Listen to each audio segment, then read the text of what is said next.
Ang susunod na programa ay nagpapatuloy dahil sa inyong pagmamahal, donasyon at kaloob sa Greg Durante Ministries.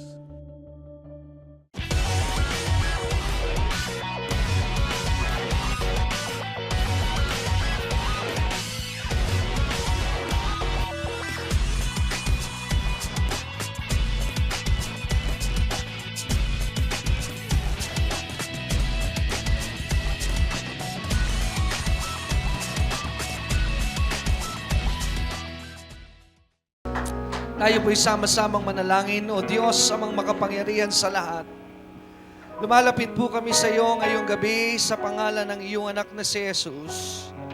Nagpapasalamat po kami dahil binigyan mo kami ng kalayaan dito sa aming bayan, sa aming bansa, na wala pong pumipigil sa mga pagtitipon na gaya nito, na malaya naming na ipapahayag ang aming pagsamba, ang aming pagpupuri sa iyo, na hindi kami inuusig, hindi kami pinarurusahan ng batas.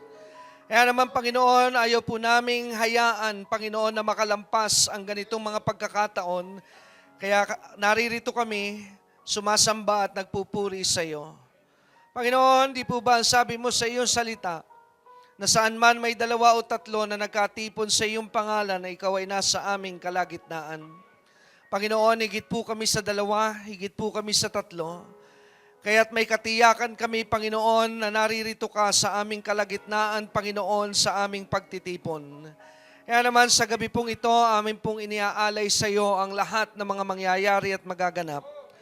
Hayaan mo na ang iyong anak na si Jesus ay maparangalan, maluwalhati at maitaas.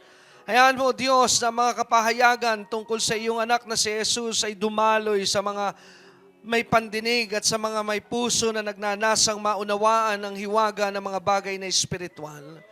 Banal na Espiritu, ibigay mo po ang pagkakataon sa bawat isa na naririto na mai-reveal, Panginoon, ang iyong anak na si Jesus. Makita nila ang ganda ng iyong anak na si Jesus.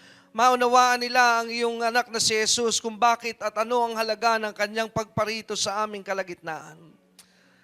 Dahil alam po namin, Panginoon, na kung maunawaan namin ang iyong layunin, ang iyong dahilan, ito po ang mga bagay na magpapabago sa aming mga pag-unawa at pananaw patungkol sa iyo.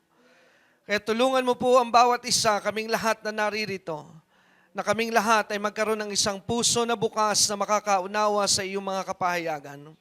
Banal na Espiritu, ikaw po ang dakilang tagapagturo. Malibang gamitin mo po ang aking mga labi, ang aking mga puso at isipan, baliwala po ang lahat ng aking gagawing pagtayo sa lugar na ito. At dalangin ko po, O Diyos, na ang aking labi ay gamitin mo upang ang iyong salita ay malayan dumaloy, Panginoon, sa lahat ng may pandinig. Gawin mo pong madali sa bawat isa ang pagkakaunawa sa mga kapahayagang idideposito mo sa kanila. Maraming salamat po at dalangin ko po na walang isa na lalabas ngayong gabing ito na hindi mo po sila pinagpala at hindi mo po inabot ang kanilang pangunawa at hindi mo po hinayaan that they will never see your Son, the beauty, the glory of your Son, Jesus, in this place, Panginoon. At maraming salamat po, Ama. Maingat na ibinabalik po namin sa iyo ang pinakamataas na papuri, parangal at pagsamba. Ito po ang aming panalangin at ginawa po namin ito sa pangalan ng iyong anak na si Jesus. Ang lahat po ng may hininga ay nagsabi ng Amen. Palakpakan po natin ang Diyos sa buhay sa gabing ito. And you may be seated in the presence of God. And as you sit, buksan po natin ang ating mga Biblia. If you have your Bibles with you tonight, go to the book of Genesis chapter 27. Samahan niyo po ako ngayong gabi sa Genesis chapter 27 at dito na po tayo magsisimula sa mensahe ngayong gabi. Genesis chapter 27, we'll start in verse 19. Amen. Samahan niyo po ako sa verse 19. And from verse 19, Genesis 27, we will be reading all the way hanggang dito po sa talatang 29. So kung tayo po'y naroon na, can I hear amen? Kung tayo po'y naroon na, okay, let's do it. Tayo po ay magbasa. Tayo po'y sabay-sabay na basahin natin any translation. Kung Tagalog po inyong gamit, okay lamang po as long that we are all in Genesis 27 verse 19. Amen.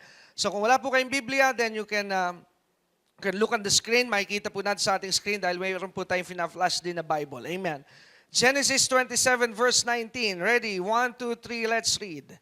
And Jacob said unto his father, I am Esau, thy firstborn, and I have done according as thou badest me. Arise, I pray thee, sit and eat of my venison, that thy soul may bless me.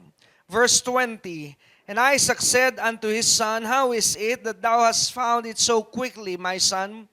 And he said, Behold, the Lord thy God brought it to me. And Isaac said unto Jacob, Come near, I pray thee, that I may feel thee, my son, whether thou be my very son Esau or not. Verse 22. And Jacob went near unto Isaac his father, and he felt him and said, The voice is Jacob's voice, but the hands are the hands of Esau. And he discerned him not, because his hands were hairy as his brother Esau's hands. So he blessed him. Verse 24. And he said, Art thou my very son Esau? And he said, I am. Verse 25. And he said, Bring it near to me, and I will eat of my son's venison, that my soul may bless you. And he brought it near to him, and he did eat, and he brought him wine, and he drank. And his father Isaac said unto him, Come near now, and kiss me, my son. And he came near and kissed him, and he smelled the smell of his raiment, and blessed him, and said, See, the smell of my son is as the smell of a field which the Lord hath blessed. Verse 28, Therefore God give thee of the dew of heaven, and the fatness of the earth, and plenty of corn and wine. Verse 29, Let people serve you, and nations bow down to you. Be Lord over thy brethren, and let thy mother's sons bow down to you. Cursed be everyone that curseth you, and blessed be he that blesseth you. So ang Diyos po magpala ng kanyang mga salita na ating pong binasa at ating pong napakinggan sa gabing ito. Tayo po ay magsimula ng mag-aral ng salita ng Diyos. Well, ito po mga nagdaang ilang mga linggo ay I've been doing a study sa Old Testament. At dito po sa Lumang Tipan, nung una po, the Old Testament is not quite clear to me kung ano po talaga yung mensahe until one day the Lord showed me how to understand the Old Testament, kung paano po ito madaling maunawaan at madali po itong maintindihan. Una po sa lahat, nais ko po munang i-introduce sa inyo ang Biblia dahil kayo po ba'y naniniwala that the Bible is our weapon for today? Amen? Napakahalaga po ng salita ng Diyos dahil kung wala po tayong pagkakaunawa sa salita ng Diyos, I believe in the principle that Satan never changes his ways, his wiles, his tactic. Maliwanag po ang sabi ni Pablo nang sinulatan po niya ang mga mananampalataya sa Epeso. Ang sabi niya, be careful of the wiles. Ibig sabihin po ng wiles, yun po yung tinatawag na tactic, pamamaraan ni Satan. And the wiles, the tactic of Satan never change. Hindi po nagbabago ang paraan ni Satanas hanggang sa mga oras at sandaling ito. And the tactic of Satan still remains the same, and that is deception. Amen? Sabihin mo nga po, deception. Sa Tagalog po, ito po ay pandaraya. Amen? When you say deception or deceiving, ibig sabihin it appears to be true, but actually it's not. Amen? Kaya nga nasabi mong nadaya ako kasi hindi ka po madadaya if you found it's false or not true. Pero kaya ka po nadaya, it's because there's an appearance of truth, there's an appearance of genuineness, but at the end of the day, pag natuklasan mo po, it's not. Amen? Pero paano po ang ating weapon, paano po ang ating paraan para po hindi tayo madaya even now that we are a child of God? Amen? Ang sabi po ng Biblia sa Hosea chapter 4 verse 6, ang sabi ni Prophet Hosea that my people perish for lack of wisdom. Amen? The people of God are experiencing defeat not because they are not graduate from a good school, not because they are not raised from a good family, a wealthy family. Hindi po dahil sa sila ay hindi pinanganak sa isang mayaman at maunlad na pamilya. Hindi po dahil sa hindi tayo galing sa isang magandang universidad. Or hindi dahil sa marami tayong pera sa bangko at maganda ang ating negosyo. No. The people of God is operating at a different level because we operate in the will of God. Amen? Kaya ating unawain at ating pansinin, ang dahilan kung ba't napapahamak po tayo is not because God wants us to fail. Kayo po ba naniniwala God wants us to be blessed? Amen? Naniniwala po ba kayo na gusto tayo ng Diyos na maunlad? Amen? God takes pleasure. Remember this, ang sabi po ng Bible, God takes pleasure in the prosperity of His servants. Amen? So ano po ibig sabihin ng takes pleasure? Ibig sabihin po, ang Diyos daw po ay natutuwa pag tayo po ay maunlad. Well, God is like a father. Amen? Kayo po ba naniniwala na ang Diyos ay gaya ng isang ama? Amen? Yung po ang gustong ipakita ni Jesus when He came here, that there's a different approach because in the Old Testament, God never revealed Himself as a father in the Old Testament. You have to know that. Amen? Sa lumang tipan, hindi po ipinakilala ng Diyos ang kanyang sarili that I am a father to you. Amen? When God appeared to Abraham, He said, I'm your God. When Moses encountered God in the burning bush, hindi po sinabi ng Diyos kay Moses, nung tanungin ng Diyos ni Moses, who are you? Hindi po sinabi ni God kay Moses, I'm your father, Moses. No, God said, I am your God.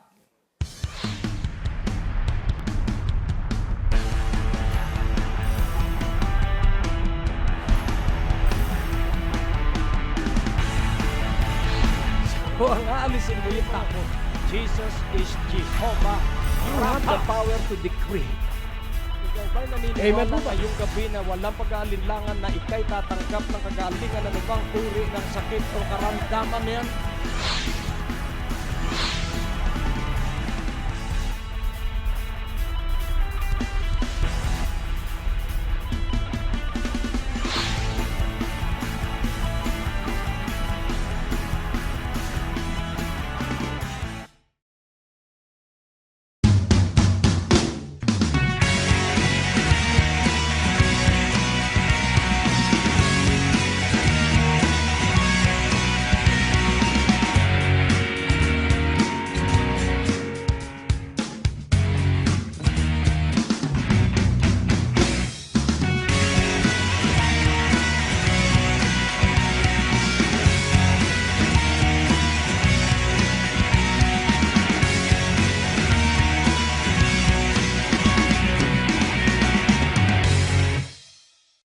Malugod po namin kayong inaanihan sa Friday Night Revival Meeting sa darating na May 1, May 8, May 15, May 22, May 29.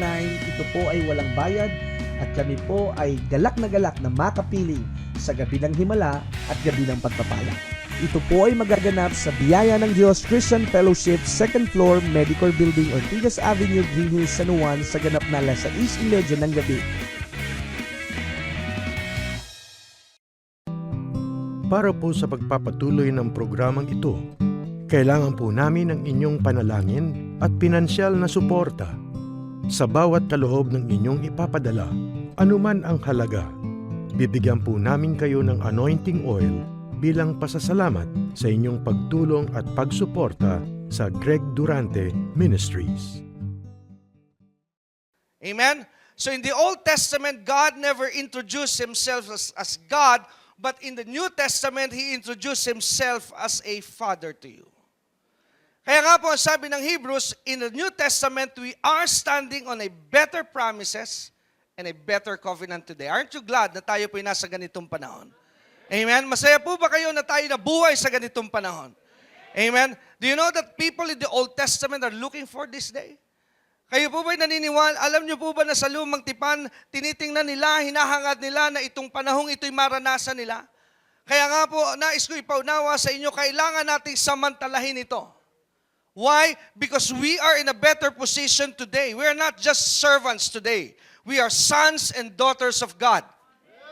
Amen. Now, if you have that kind of mindset in you, if you are aware of that relationship that you have with God, you'll always walk in victory. Alam niyo po ang isang magulang, a good parent. Bakit ko po diniin yung a good parent? Kasi meron pong bad. Hello? Hindi po lahat ng magulang ay mabait at mabuti. Meron pong mabuting magulang, pero din pong magulang na magulang. You know what I'm saying? Amen? Amen? Hindi ko po alam kung yung salitang yun ay coincidence na ang tawag sa mga parent ay magulang, tapos ang tawag sa madaya ay magulang din. Amen? Maybe there's a connection dahil kung minsan ang mga magulang talaga. Bakit? Dahil pinalalaki ang kanilang anak, pinag-aaral, pagka nakatapos sinisingil, ikaw naman ngayon na magpakain sa akin. Ba, magulang nga. Hello?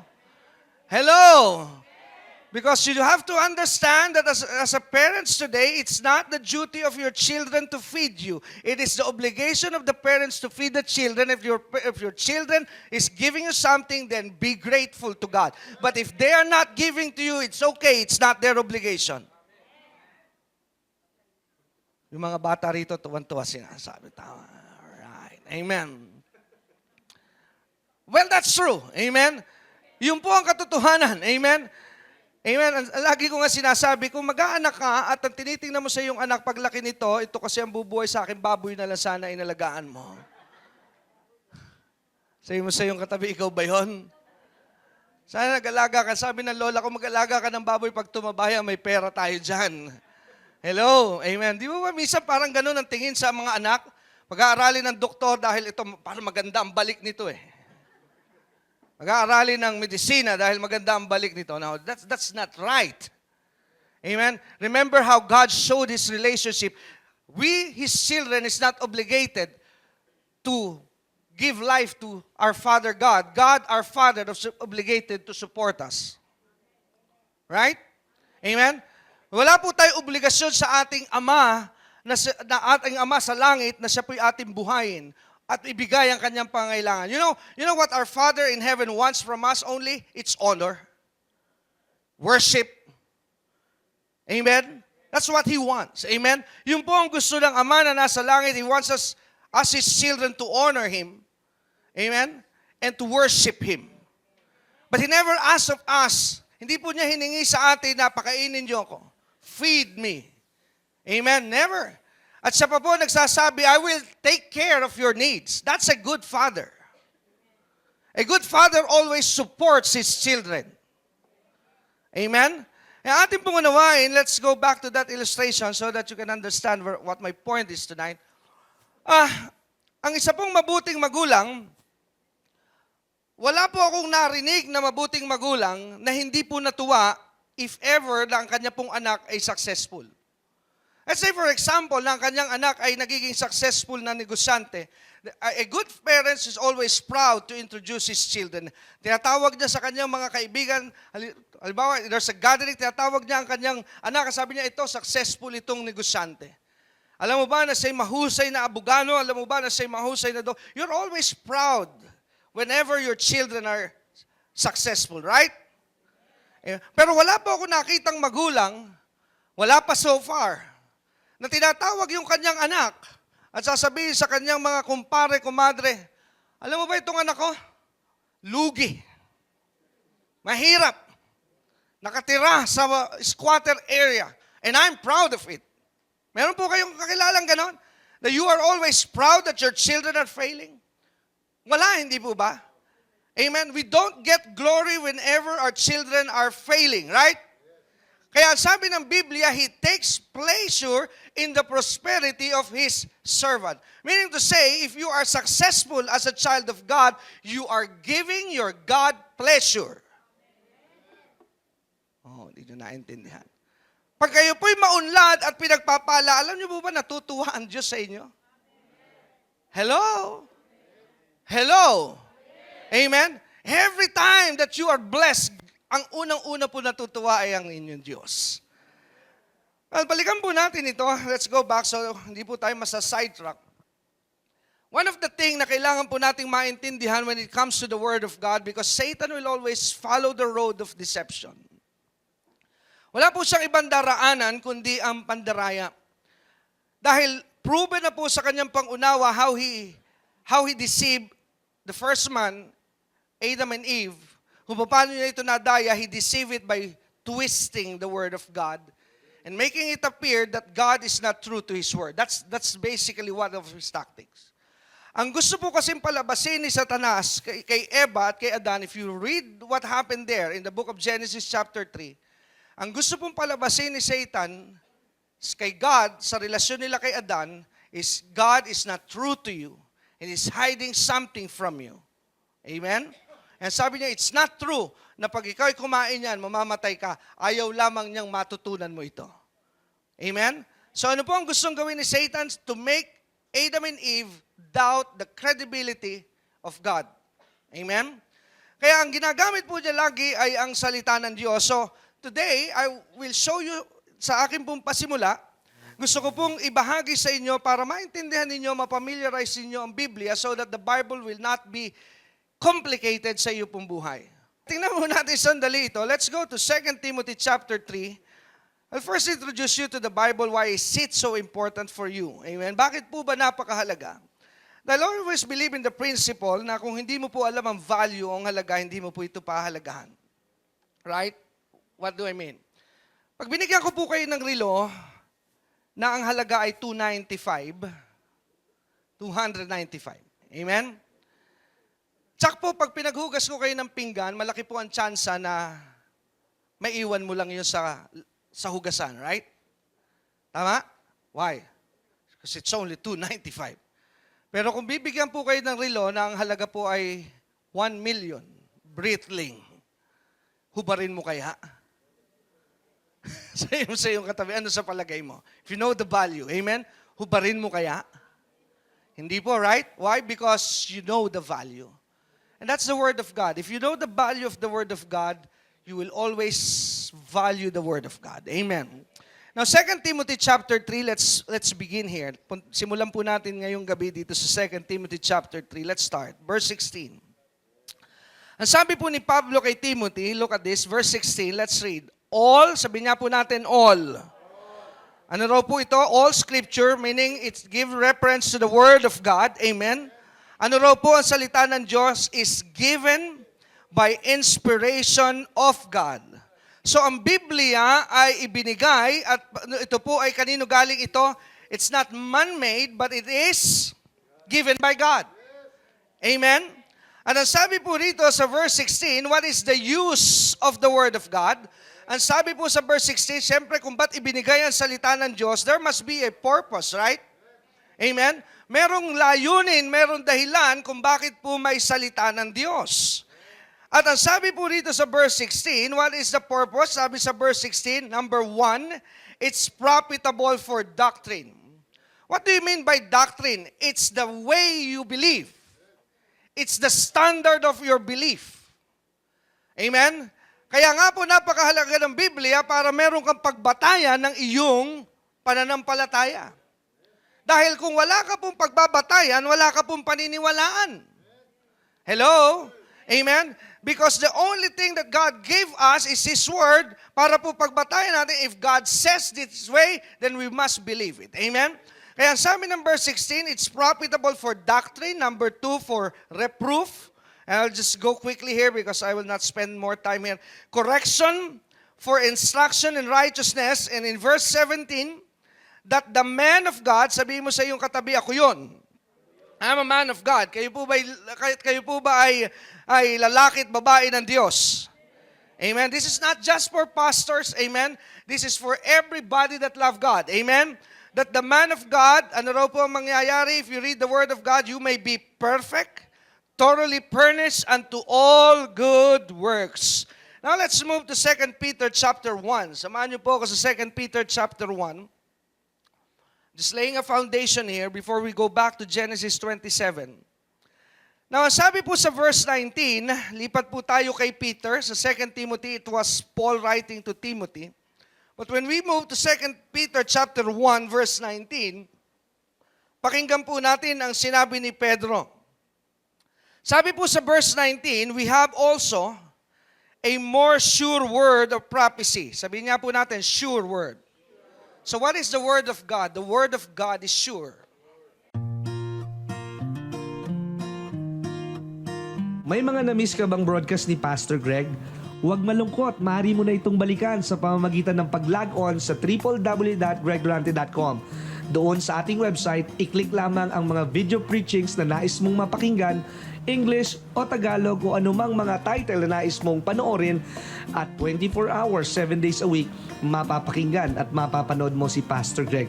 Naniniwala kami na sa pakikinig ng salita ng Diyos, nandoon ang paglago at pag-unlad ng inyong mga buhay at mararanasan ninyo ang biyaya ng ating Panginoon. Maraming salamat po sa inyong tuloy-tuloy na suportang pinansyal. Naiabot po natin ang 100 bags ng relief goods para sa 100 pamilyang nasunugan sa Parola Tondo, Manila. Hinahamon po namin kayo na sumuporta ng may kagalakan at kaaliwang maipaabot sa mga nangangailangan ang handog na tulong.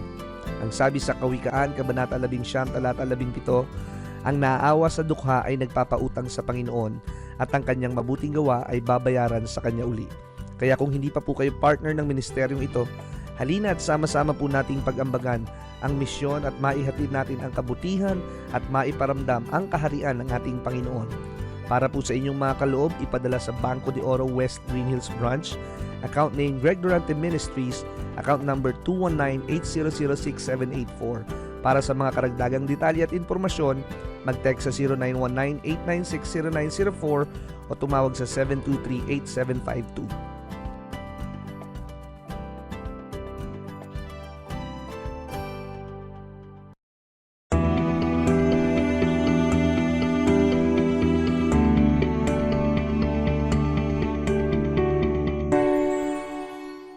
Maaari kayong sumulat sa P.O. Box 4135, Manila, Philippines. Tumawag sa ating telepono o mag-text.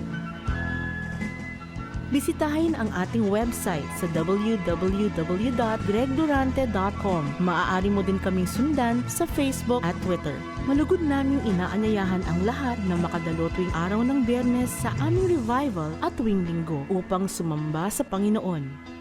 Kung ikaw ay napagpala sa natapos na programa ng Great Day to Live, maaaring magkaloob sa Hello? Amen? If He said, He will provide for your needs, that's sure. Amen? Pag sinabi po niya, natutustusan niya ang iyong pangangailangan, that's sure. Pag sinabi po niya that He already healed you, that's sure. You don't need to doubt the Word of God because the Word of God is sure. Hello? Amen? Kaya sabi po ng verse 19, we have also a more sure word of prophecy, that's the Word of God, whereunto you do well that you take heed. So sabi ni Peter, because the Word of God is sure, so sabi niya sa mga mananampalataya, you always take heed. Meaning, give time to listen, give time in hearing the Word because it's sure. Hello?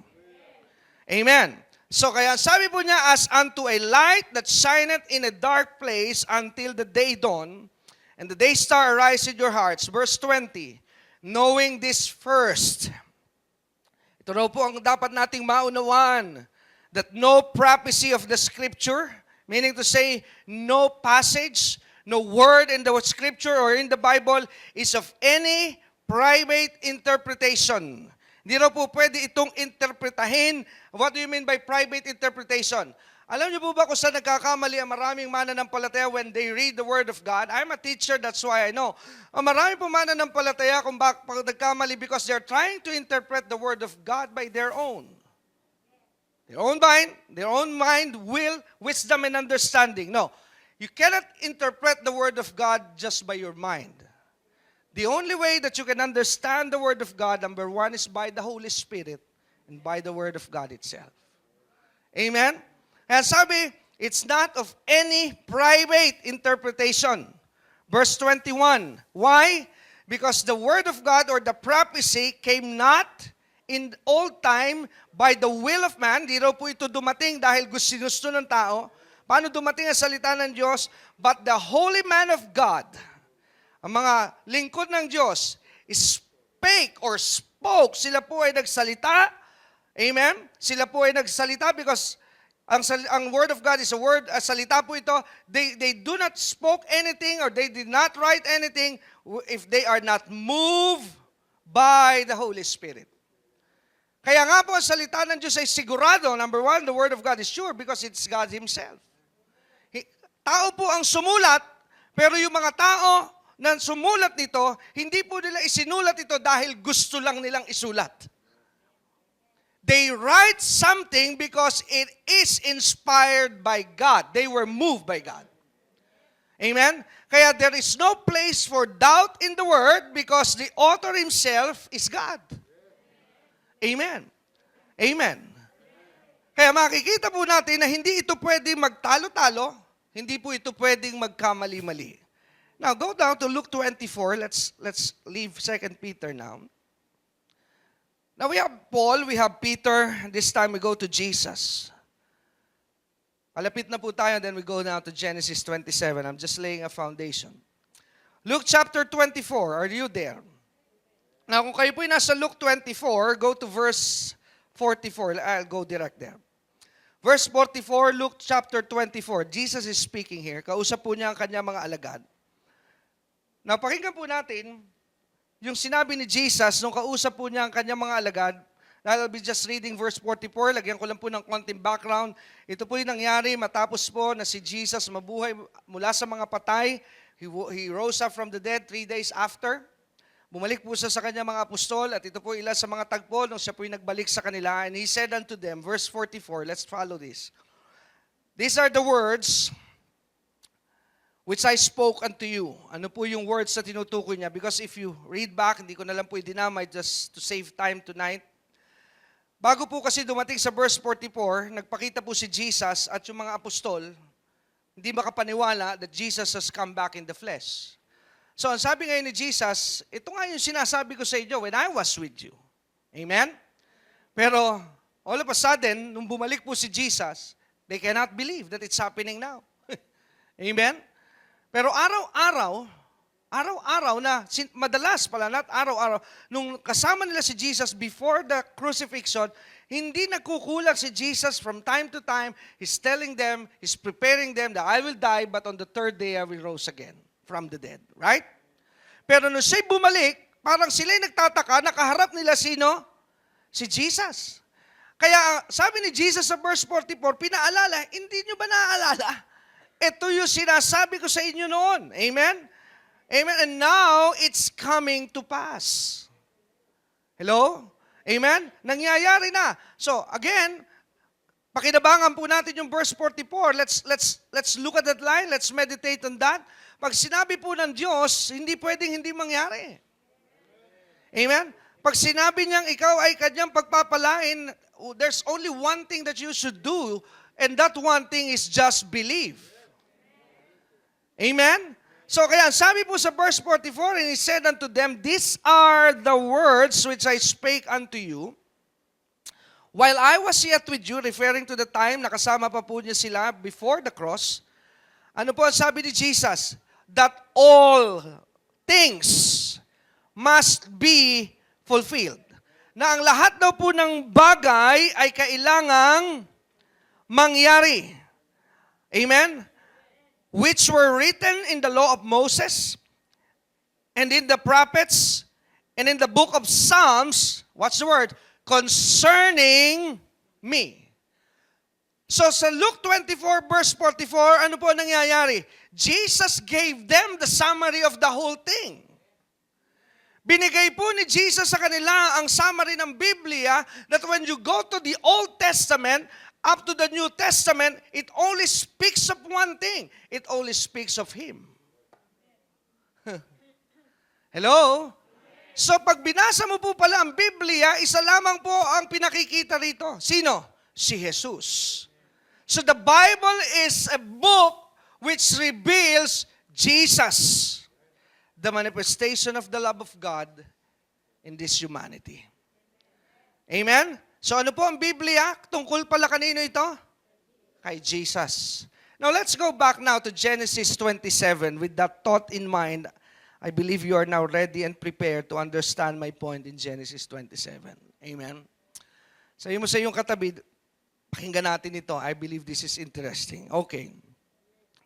What's happening here in Genesis 27? Ano po nangyayari? We start reading verse 19. I never asked you to read the whole thing, pero actually, ang plano ko po is for you to read the verse 1, pero nakita ko po kanina, napakahaba. Amen?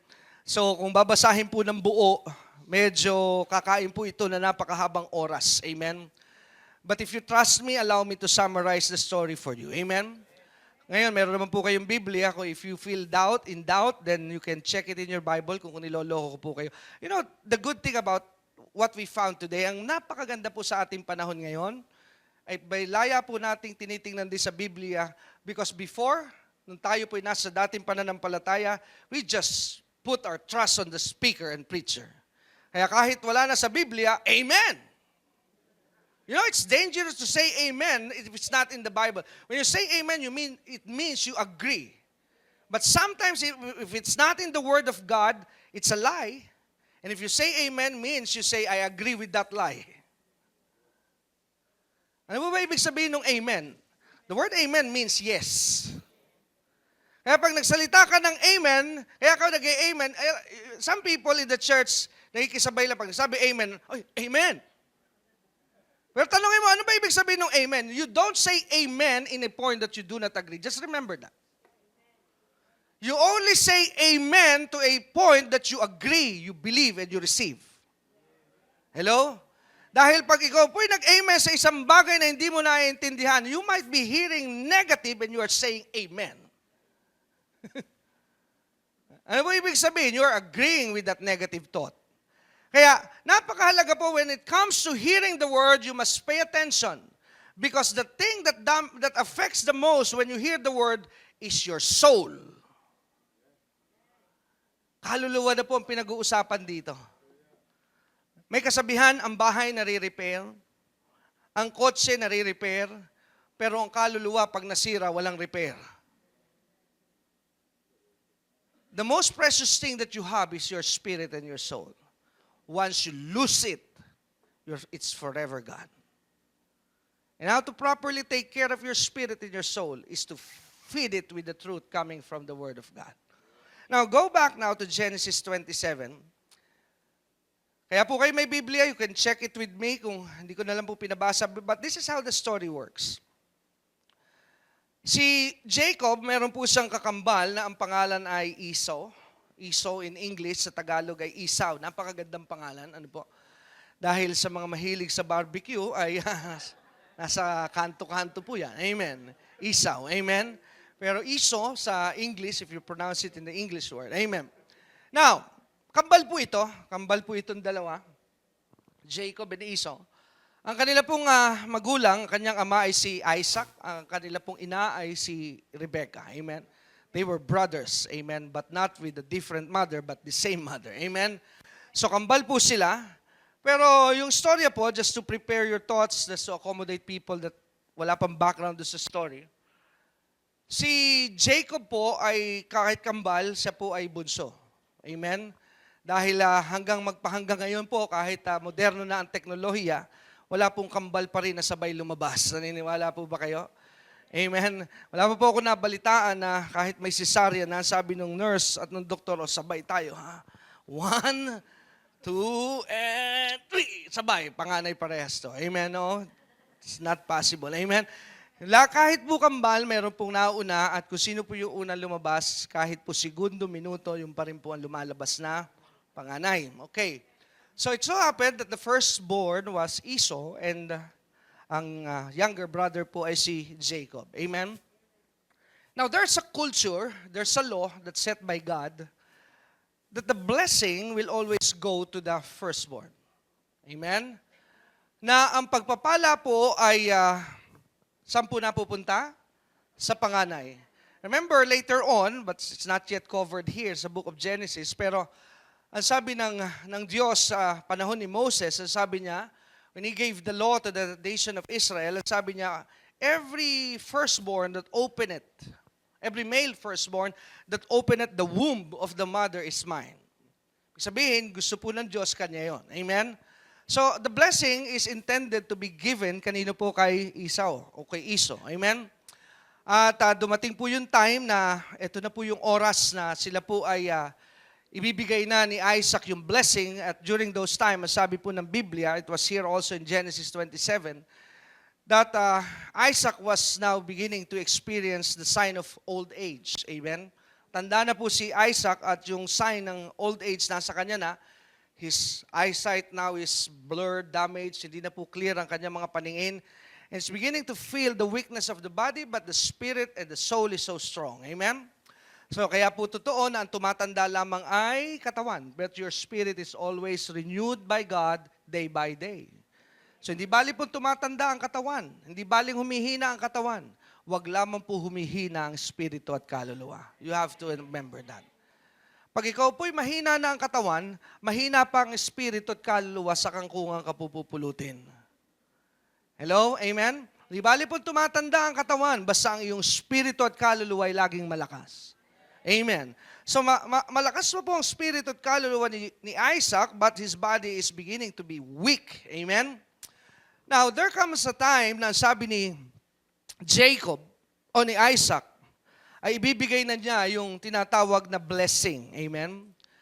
At nung tinawag po niya si Esau, ang sabi niya, Esau, because both of them are engaged in different career in life, si Esau po is a good hunter. Amen? Mahusay po siyang hunter. At ngayon, ito po si Jacob was doing another field in his life, pero isang araw, ang sabi po ni Isaac sa kanyang panganay na anak, ang sabi niya, ipagluto mo ako ng soup, venison soup, na paboritong-paborito ko na iyong ginagawa. Right?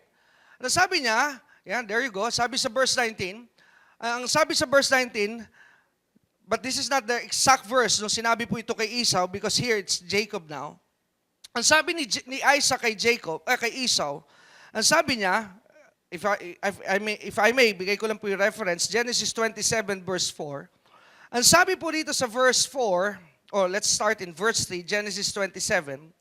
Now therefore, take I pray thee, Isaac is speaking here, thy weapons, thy quiver, and thy bow, and go out to the field, and take me some venison, and make me savory meat, such as I love, and bring it to me, that I may eat, that my soul may bless you before I die. So sabi po ni Isaac kay Esau, sabi niya ay, gawa mo ako nitong soup just to make it plain and simple. At matapos mong gawin ito, sabi niya, bumalik ka sa akin, bigay mo sa akin yung ginawa. Ano ba sabi niya?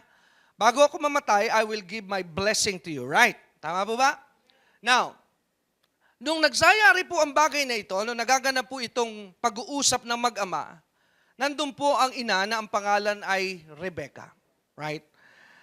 Sabi po ng verse 5, and Rebecca heard. Amen? So sabi ng verse 5, Genesis 27, narinig po ni Rebecca ang pag-uusap na yon na mag-ama. Well, dalawa po ito, but lumalabas po na itong mag-asawang si Isaac at si Rebecca ay may kanya-kanyang manok. Amen? I don't know, but it's normal. I believe in the family. Meron po talaga nagiging paborito. Amen? Hindi po nawawala. May paborito si tatay, may paborito si nanay. Amen? Tanungin mo nga yung katabi, sino may paborito sa iyo? Amen? It's normal. Amen? Pero I would like to encourage anyone, and I don't know if you are experiencing this, but I am here to speak a word to you. Kung sakali man na hindi ka paborito ng iyong magulang, don't you worry. Bakit po? Because your Father in heaven is not a respecter of person. Amen? Sa langit po, walang paborito. Everybody has a fair share. Amen? Glory to God. Amen. Kaya kahit po hindi ka paborito ng nanay mo, ang mahalaga, sa taas malakas ka. Amen? Glory to God. Amen.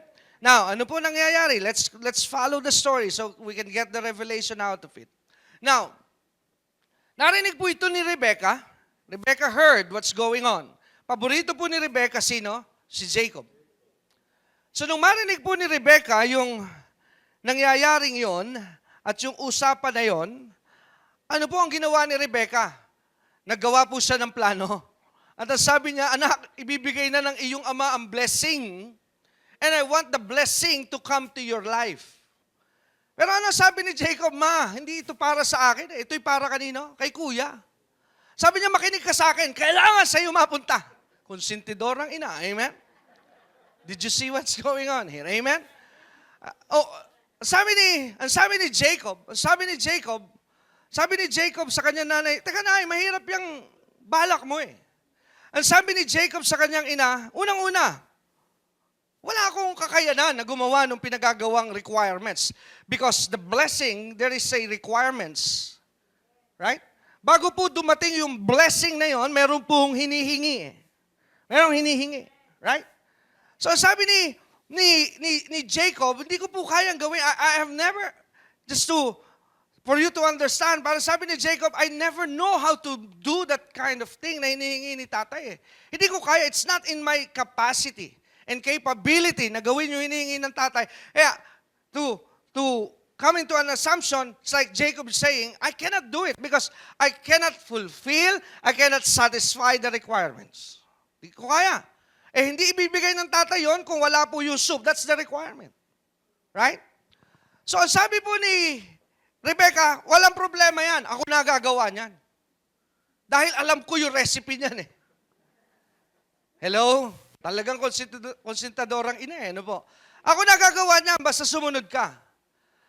At ang sabi po ni Jacob, hindi po natapos doon, sabi niya, okay, pero natatakot ako kay tatay. Sabi niya, pag nabuking ni tatay na dinuloko ko siya, baka imbis na blessing na isumpa ang abutin ko. Amen? Alam ni Jacob ang tinatawag na magigipong effect pagka po siya'y nandaya, right? Dahil sabi niya, mahuhuli ako, Nay. Why? Because my skin is not like my brother. Dahil hairy man si Jacob. Si Esau. Ako po hindi balbon, ang sabi niya. Ang sabi naman ng nanay, hindi yung problema. Lagyan natin yan ng balat ng hayop. Talagang it proves na pag gusto, maraming paraan. Tandaan niyo po yan. Amen?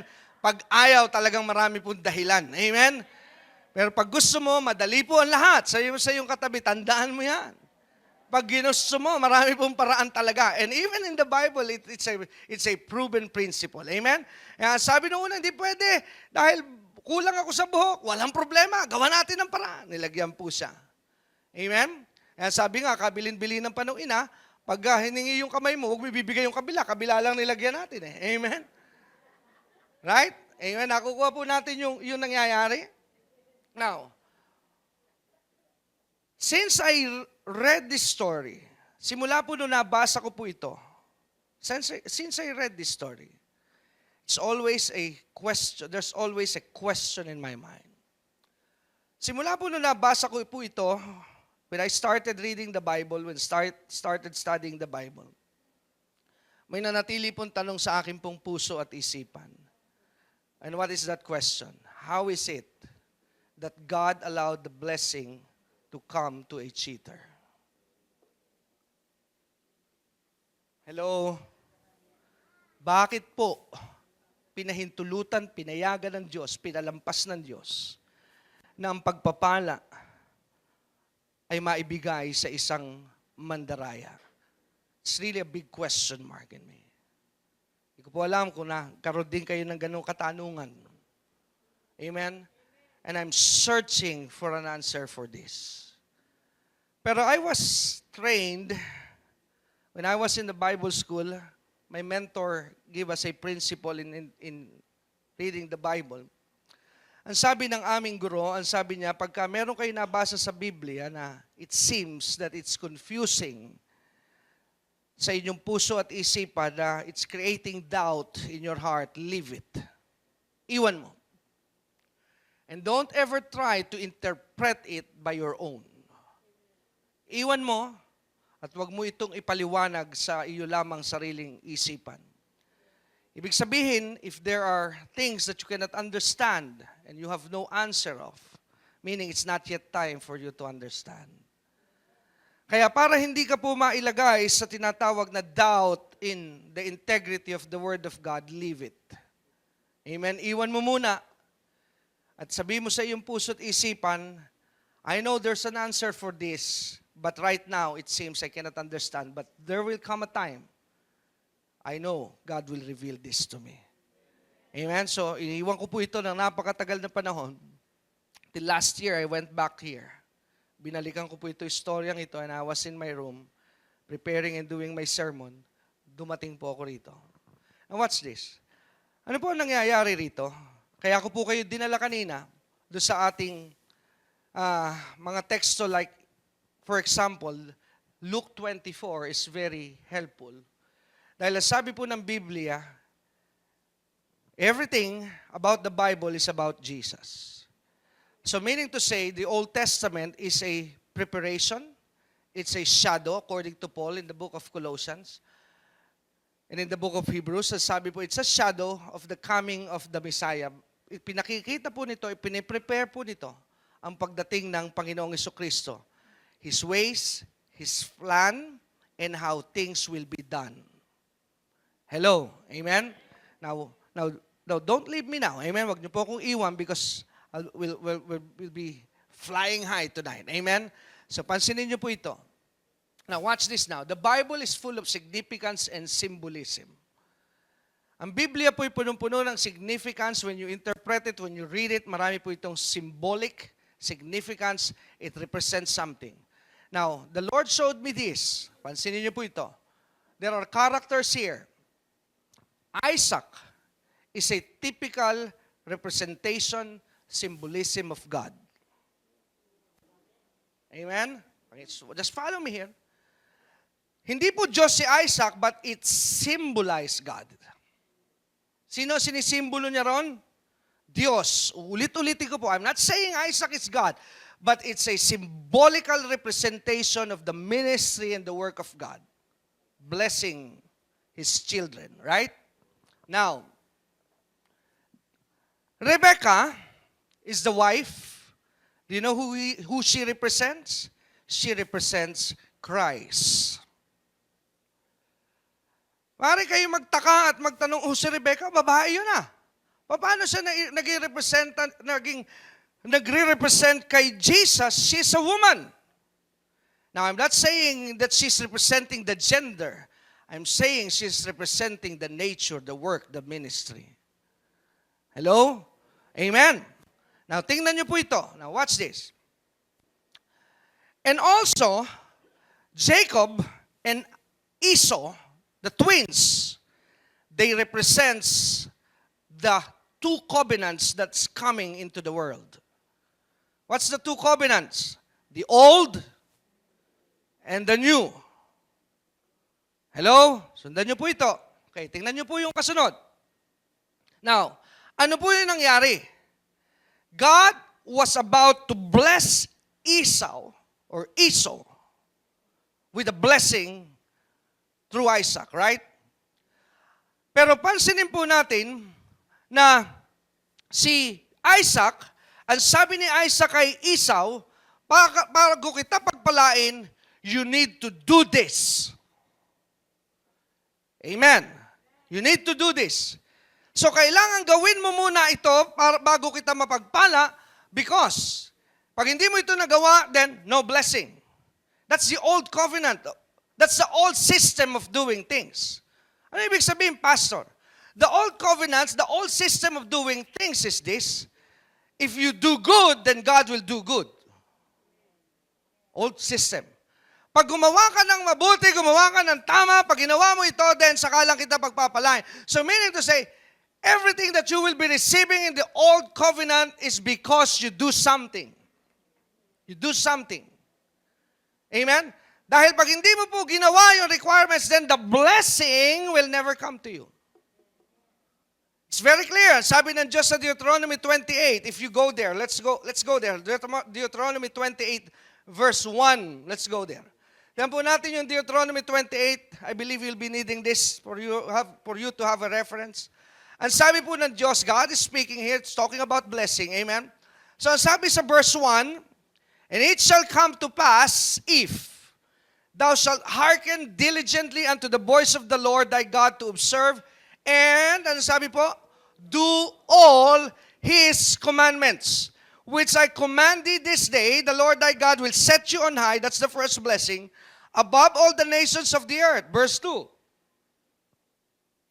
Ang sabi po ng verse 2, and all these blessings shall come on you and overtake you, right?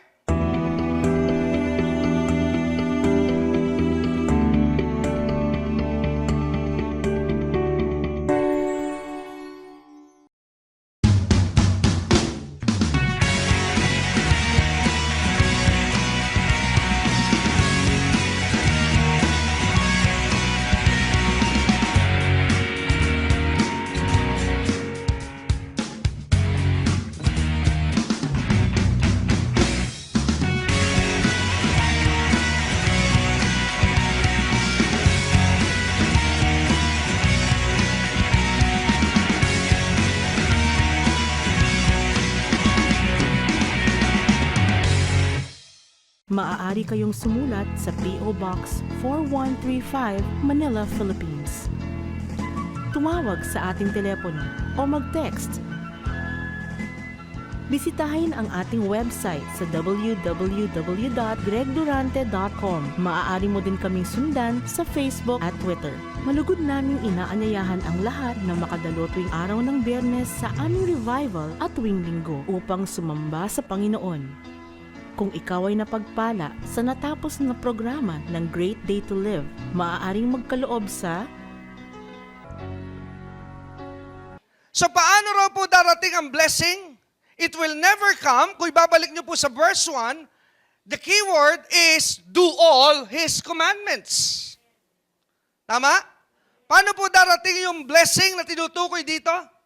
Wala pong ibang pwedeng shortcut na gawin, kundi para i-bless ka ni Lord, kailangan mong gawin ang lahat na sinasabi niya. Apart from that, God cannot give you the blessing. Tama? Old covenant. Amen? Now, pansinin po naman natin ngayon yung isang anggulo. Tingnan po natin ngayon yung kay Jacob and Rebecca. Ano po ang nangyari dito kay Jacob at kay Rebecca? Si Esau, sabi ni Isaac, gawin mo at saka kita bibigyan ng blessing, right? Ngayon, ito naman pong si Jacob, he is not the original recipient of blessing. Do you know that? Hindi po siyang talagang original na dapat na tumanggap ng alin? Ng pagpapala. Pero papaano po dumating kay Jacob yung pagpapala? Do you know how it comes? It comes because of Rebecca. Right? Dahil hindi niya kayang gawin yung condition ng blessing dahil ang condition is make a soup. Pero Jacob admittedly said, I cannot do it. Pero ano sabi ni Rebecca? I can do it for you. Woo! Some people are getting it now. Amen? Amen? So, right? So, hindi kaya ni Jacob, pero sabi ni Rebecca, I can do it for you. Amen? Hindi ko kaya, pero sabi ni Rebecca, I can do it for you. What about the curse? Ang sabi din ni Rebecca, don't you worry about the curse. I'm taking the curse as well. You know what Jesus did to you and I? Alam niyo po ba ang ginawa sa atin ng Panginoon? We're not the recipient of the blessing. Amen? Because we cannot do all the commandments that He's saying. Why? Dahil ang sabi po, how is the old system set up? Paano po isinet up ng Diyos ang lumang tipan? Do you know how it is set up? It is set up like this. Ang sabi po ng James 2, I believe we need that. Para maintindihan niyo po ang paraan sa lumang tipan. Somebody's getting blessed tonight. Hallelujah. Go to verse 10 now. James 2:10. Paano po ang setup ng Old Covenant? Ang sabi po sa James chapter 2, watch this now. Ang sabi ang prinsipyo ng pagtupad ng lumang tipan ganito, for whosoever shall keep the law and yet offend in one point, ano raw po mangyayari? Guilty ka na sa lahat. Ibig sabihin, isa lamang dun sa 10, hindi mo magawa. Amen? Let's say for example, the first law is, thou shalt not have any other gods before me. Oh, wala ko ibang Diyos. Amen? Nagawa mo lahat yung karamihan. Pero pagdating doon sa huli, nakita mo yung kapitbahay mo, may malaking TV, sabi mo, gusto ko rin yun. Sana magkaroon ako na. Do you know that's covetousness? And what happens to you now? You fall guilty on the 9th or on the 10th, then you offend everything in the 10th. Gaano kahirap po ang batas? Pakahirap. Isa lamang po doon ang masaling mo. Lahat yun ay ipapataw sa iyo. One day, I think 2 weeks ago, I was reading again the Word of God. The reason I read it, I was driving, the Lord spoke to me, said, when you get home, read the story of Moses. Moses was in the mount. Pakinggan niyo po ito, sasamantalahin ko lang po kayo. Dahil bihira po ako makapagturo pag Biyernes. Amen? Moses was in the Mount of Sinai. God gave him the 10 commandments. Saan po isinulat yung 10? Sa tablet, right? Doon sa bato. Written by the fingers of God. Hindi ko na po kayo darating doon, pero ganito yung nangyari doon, di ba? Pababa si Moses, ano na nangyayari sa bayan ng Israel? Nung bumaba siya. Now, they are committing the sin of idolatry. You're correct. Amen? Bakit po? Dahil sabi ng mga Hudyo, Aaron, mukhang hindi na bababa si Moses. Tagal-tagal na eh. Kaya gawa mo na kami ng Diyos. That's the golden calf, right? Kaya nagsasayaw na po sila, sinasamba nila, dumating si Moses, dala yung Ten Commandments. Ano po ang na-violate ng mga Hudyo? The sin of idolatry. Anong ginawa ni Moses? What did he do? Ibinato niya alin? Yung Ten Commandments, right? What happened to the stone? It was destroyed. Everything. Ang sabi ko nung una, Moses is crazy. Bakit niya kailangan ibato yun? Pwede naman niya ibaba at magmumura siya daw, hoy mga pasaway kayo. Bakit niya ibinato yung 10 utos? You know what God told me? Because there's a meaning. They just break one, they break all. Revelation. Hello? I'm showing them how it is impossible for them to live by the law. They just broke one. But when they miss one, they miss everything. Wow! James 2:10. Hello? So hard. Amen?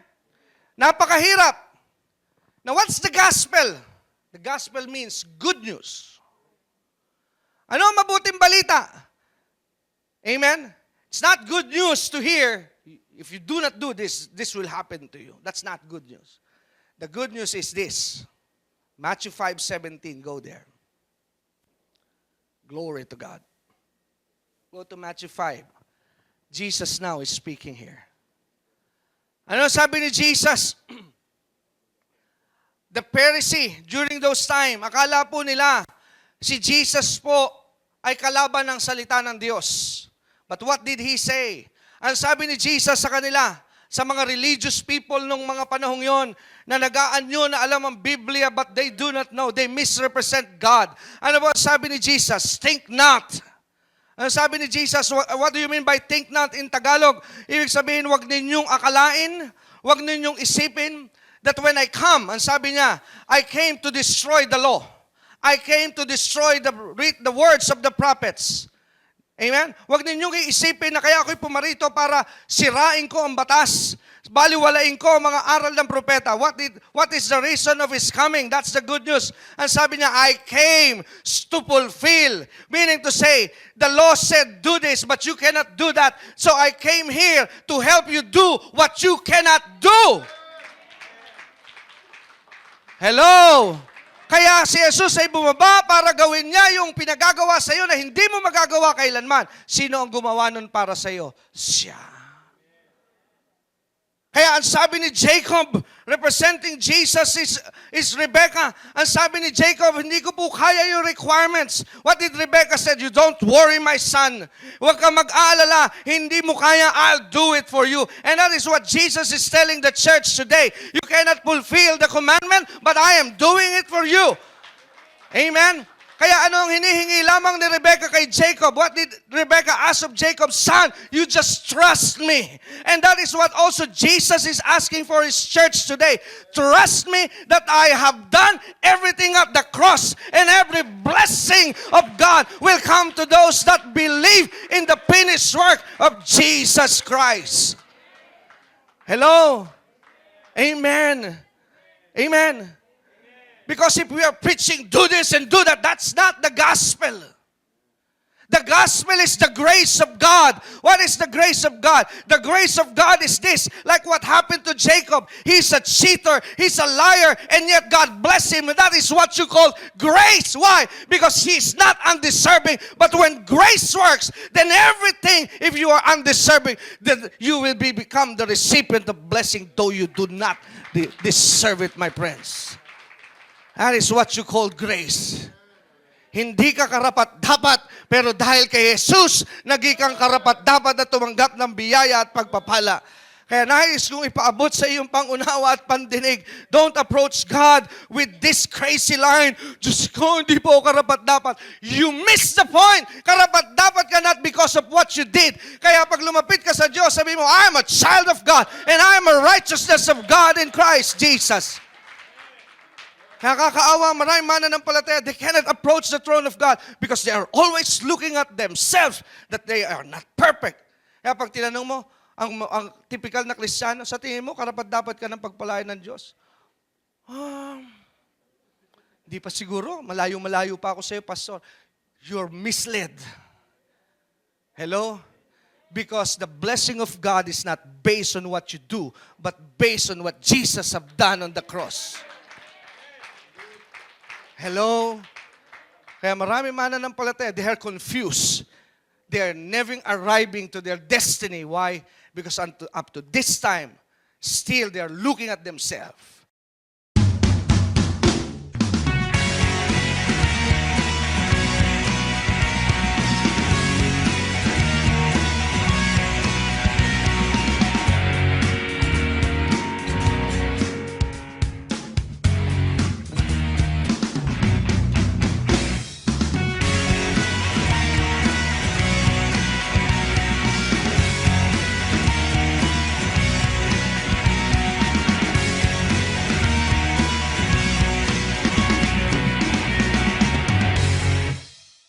Inaanyayahan po namin kayong makinig sa aming mga radio program.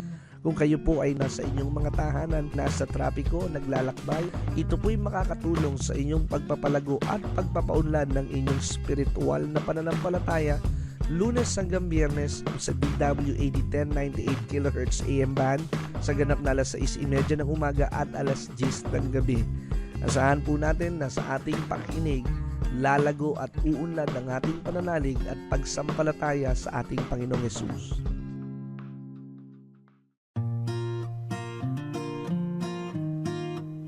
May mga na-miss ka bang broadcast ni Pastor Greg? Huwag malungkot, maaari mo na itong balikan sa pamamagitan ng pag-log on sa www.gregrante.com. Doon sa ating website, i-click lamang ang mga video preachings na nais mong mapakinggan, English o Tagalog o anumang mga title na nais mong panoorin at 24 hours, 7 days a week, mapapakinggan at mapapanood mo si Pastor Greg. Naniniwala kami na sa pakikinig ng salita ng Diyos, nandoon ang paglago at pag-unlad ng inyong mga buhay at mararanasan ninyo ang biyaya ng ating Panginoon. And sabi ni Rebecca, son, trust me, I'm carrying that curse. Trust me, I'll do it for you. Hello? Alam niyo po, if you're operating in grace, this is also what I learned just this afternoon. Go back to Genesis 27. Balikan po natin ito. If you're operating in grace, oh my God, Holy Spirit, help them. Pag ikaw po'y lumalakad na sa mensahe ng grasya, tingnan niyo po ang nangyari. Let's speak up to Genesis 27 verse 19. And I'll do this. This is my ending tonight. Genesis 27:19. Okay. And Jacob said unto his father, parang po di tayo maligaw. Ano na po nangyayari rito?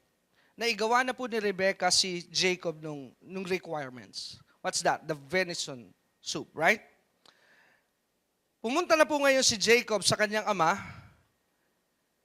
deceiving, amen, acting like na siya po sino? Si Esau. Amen? Pumunta po siya at sabi, I am Esau, thy firstborn. Pero ano po ang totoo? It's Jacob. Amen? Jacob po ito eh. I have done according as thou badest me. Nagawa ko na alin ang lahat ng iyong ipinag-uutos. So, what's this? When you come to God, do not say to God, God, I have done this. Pag lumapit ka sa Diyos, ang lagi pong paglapit sa Diyos, God, I'm coming to you based on the finished work of your Son. I'm not coming on my own. I'm coming, trusting and believing. When Jesus said it is finished, meaning every requirements of God is satisfied. See that? Amen? This is now revival. Jesus is magnified. It's not your works, but it's now Jesus, the center of everything. Amen? Amen. Kaya paglalapit ka sa Diyos, do not look on what you have not done. Dahil kung yung hindi mo nagawa, marami kang hindi nagawa. Believe me. Amen? Amen. Tanungin mo ang ibang Kristiyano, paano ka magiging malakas sa Diyos? Ay, malakas sa Diyos yan eh. Why? Grabe ang haba manalangin yan.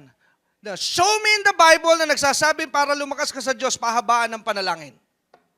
And you can never find one. Hello? Amen? Paano ka magiging malakas sa Diyos? There's nothing that you can do. The only thing that you can do to please God is you put your trust in His Son, Jesus Christ. Anong trust yung kailangan, Pastor? You trust Jesus that everything He has done for you on the cross, it's finished. Hello? Amen? Na naniniwala ka na lahat, kaya you can come to God, hindi mo titingnan, hindi ako there's people that say, hindi ako karapat-dapat sa iyo. Again, you are misled. Eh, ba't di ka karapat-dapat? If you receive Jesus, you are worthy. Why? Because it's not your righteousness. It's the righteousness of God in Christ Jesus that you possess. Hello? If I have time, I can preach to you about holiness as well. Amen? Pero kung hindi man po tayo magkasaktuhan, announce ko na rin po, may programa na po tayo sa radyo and I'm preaching more of grace. Hello? Every Saturday and Sunday, Saturday 10 o'clock evening and Sunday morning. Amen. Preaching a lot of message about grace. Amen. Now, let's go back here. Now, ano sabi sa verse 19? Ano sabi po ni Jacob? Ni Jacob sa kanyang ama? What did he say? Did you see that? I have done. Hindi naman siyang gumawa. It's Rebecca. That's boldness. You believe in the finished work of Jesus. Hello? Pag lumapit ka sa Diyos, hindi ka lalapit doon, hindi po karapat-dapat. Huh? Pag lumapit ka sa Diyos because you are a child of God, there's boldness. I like the illustration what happened to one of the son of Abraham Lincoln. Nagmi-meeting si Abraham Lincoln. May mga presidential guard sa pintuan ng Oval Office ng Washington. Dumating yung kanyang anak. Nilagpasan lahat ng gwardya. Walang nakapigil. Pagpasok, nagmi-meeting si Lincoln kasama ang kanyang cabinet. At pagpasok, dire-diretso yung kanyang anak saan? Sa ilalim ng mesa. Medyo na-irita isa, sabi palabasin, sabi ni Lincoln, no, that's my son. That's boldness of a son. Amen? Hindi ka nahihiya because you can approach your father anytime because you know who you are in Christ. Hello? Amen? Ako hindi ako nahihiyang pumunta sa tatay ko because I know who I am. Pero dahil kayo ay miyembro niya, kahit na sabi anak niya kayo, pero I believe there's still a barrier na nahihiya ako, baka tulog na si Bishop. I can call him anytime. Why? Because I know who I am. I am his son. Amen? Hindi ko po pwede sabihin, hindi siguro karapat dapat pag tumawag. How? I can call my parents anytime because I know who I am. If you know who you are in Christ, you can call to God anytime, anywhere, no matter where you are. Amen. Hallelujah. Kaya sabi ni Jacob, look at the statement, I have done. He has done nothing. Right? That's trust in the finished work. Did you see that? Amen? Amen? Kaya sabi niya, according as thou badest me, and what's this? Arise. Inuutusan niya yung kanyang tatay na, I pray you, tumayo ka na dyan. That's boldness. Grace will always empower you to be bold. Amen. Eat my venison soup, I demand you bless me. Amen? Yan po ang taong alam niya at nabubuhay sa saan? Sa grasya ng Diyos. Amen? I know Jacob knew that he's not deserving, Pero ano po, nabago ang kanyang mindset. I deserve this now because my mother did it for me.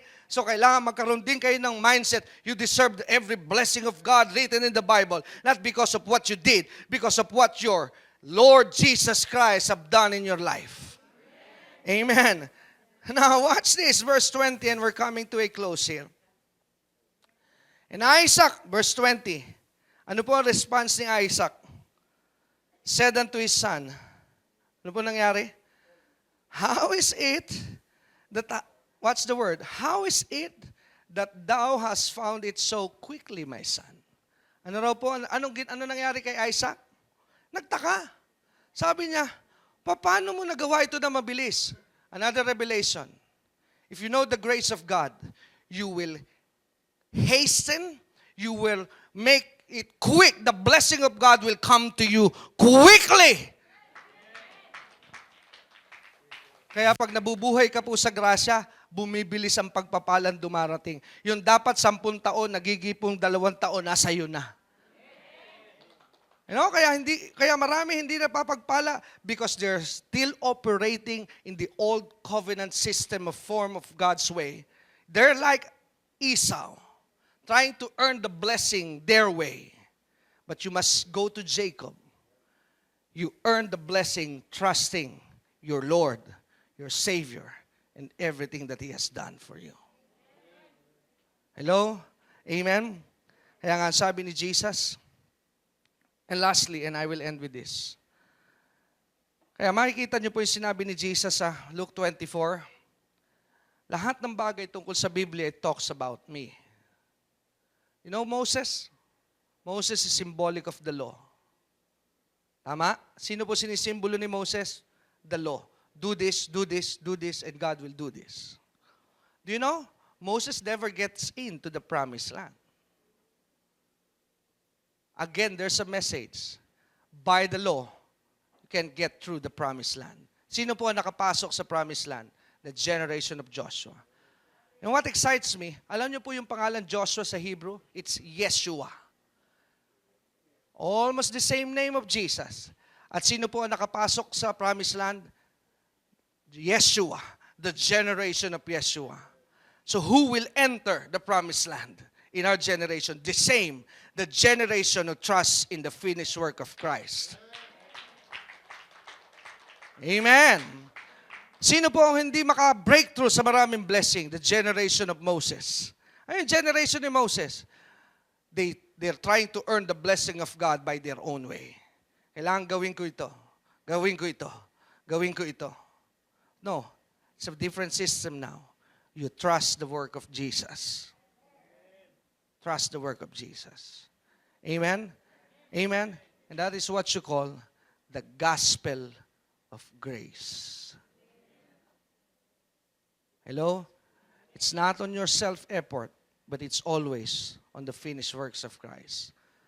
Alam niyo po kung bakit natatakot dyan si Satanas?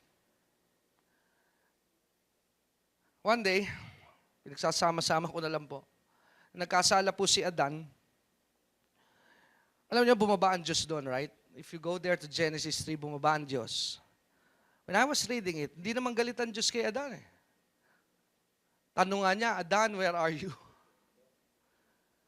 Pero ano pong ginawa ni Adan? Nagtago siya. Lumayo siya na lumayo sa Diyos. You know what? All Adam can do, what if ginawa ni Adan is, God, I'm sorry. I failed you. You know, that day, he will begin to experience the love of God. Hello? At tandaan po natin mga kapatid, it's not the strictness of God that will draw men to Him. It's the goodness of God. Paano po ma-attract ang tao sa Diyos? Dahil sa Kanyang kabutihan. Tawad po. Last. Romans 2. Look at this. I'll just drop this into your heart and I'm done. Samahan niyo po ako sa Romans 2. What will draw you to God is this. Go to Romans 2 verse 4. Last verse for tonight. Let's read. Ano sabi ni Paul? Or despisest thou the riches of His goodness, forbearance, that's the nature of God, and long-suffering, not knowing that, ano raw po? the goodness of God leadeth you to repentance. Ano raw po ang magdadala sa iyo sa pagbabago? Pag nalaman mo ang kabutihan ng Diyos. But what is the church doing today? They are informing the people of the strictness but not the goodness. Hello? Amen. I'm not saying that hindi po mahalaga na maunawaan mo ang side ng Diyos that He is disciplinarian. Yes, there's a discipline of God. Pero alam na ng tao yun eh. Kaya nga po hindi makalapit ang mga lasenggo sa church. They know God hates them, right? Amen? Kaya nga wala makapasok ditong prostitute. They know they'll burn here. Ama? Amen? Pero pag nalaman nila na kahit po sila'y madumi, masama, God loves them. I believe they'll come to church. Why? Because the goodness of God will attract men to Him. You know, lately I found it out. Pag sobrang higpit mo sa iyong anak, I'm not saying it's not right, pero pag sobrang higpit mo sa iyong anak, most of the time, ang mga hinigpitan are rebellious children. And that's the message altogether of God. For God so loved the world that He gave His only begotten Son. Kaya nga sabi ni Peter, God is love. Kaya sabihin mo sa iyong katabi, mahal tayo ng Diyos eh. Amen. Glory to God. Palakpakan po natin ang Diyos sa buhay. Amen. Kaya ikaw ay hindi pagagalingin, magaling ka na. Paglalapit ka sa Diyos, Lord, it's not what I am, but it's because of the finished work of your Son. Amen. Yes, pray, Panginoon. Maraming salamat po sa gabing ito. Thank you, Lord, for your word. Thank you for revelation, Panginoon, na iyong pinadala sa aming mga puso at isipan. Thank you, Lord, that Jesus is being revived in the church. Panginoon, salamat po dahil pinakikita mo sa amin that Jesus is always the center of everything we do, Panginoon. Kung wala po si Jesus, Lord, we are nothing. Wala po kami magagawa, but because of Jesus, because of His finished work, we believe we are worthy to receive healing tonight. Sige nga po, let's practice what we hear tonight. You may have been taught na kaya hindi ka gumagaling because, watch this, meron kasing mga bagay na kaya ka hindi gumagaling, may tinuturo lang sa iyo ang Diyos. You heard that, right? Kung may tinuturo ang Diyos, ba't ka nainom ng gamot? Di ba mas magandang tiisin mo yan? Right? Kaya ako kinakapos kasi tinuturuan lang ako ng Diyos. Bakit ka nangungutang? Gusto mo makabayad? Tiisin mo yan. No, aminin niyo po, that's not the will of God for you. He wants you blessed. He wants you well. Amen? Amen? Amen. Kaya nga po, kung ikaw ay may sakit ngayon, you have been taught na kaya hindi gumagaling, pero ka pang hindi nagagawa. Totoo po yun. Ang hindi mo pa nagagawa ay hindi magtiwala ng lubusan na nagawa na ni Jesus para sa iyo ang lahat. Yun na lang ang kulang po ng marami sa inyo. Hello? Amen? But the moment you realize that everything is done on the cross, you can be healed tonight. Tonight, you can be set free from poverty, addiction, anything that is holding you. If you put your faith and trust that everything is done. Kaya nga sinabi ni Jesus, one of the greatest line that I like, it is finished. Ang natapos na palatuntunan ay nagpapatuloy dahil sa inyong pagmamahal, kaloob at donasyon sa Greg Durante Ministries. Maaari kayong sumulat sa P.O. Box 4135, Manila, Philippines. Tumawag sa ating telepono o mag-text. Bisitahin ang ating website sa www.gregdurante.com. Maaari mo din kaming sundan sa Facebook at Twitter. Malugod naming inaanyayahan ang lahat na makadalo tuwing araw ng Biyernes sa aming revival at tuwing Linggo upang sumamba sa Panginoon. Kung ikaw ay napagpala sa natapos na programa ng Great Day to Live, maaaring magkaloob sa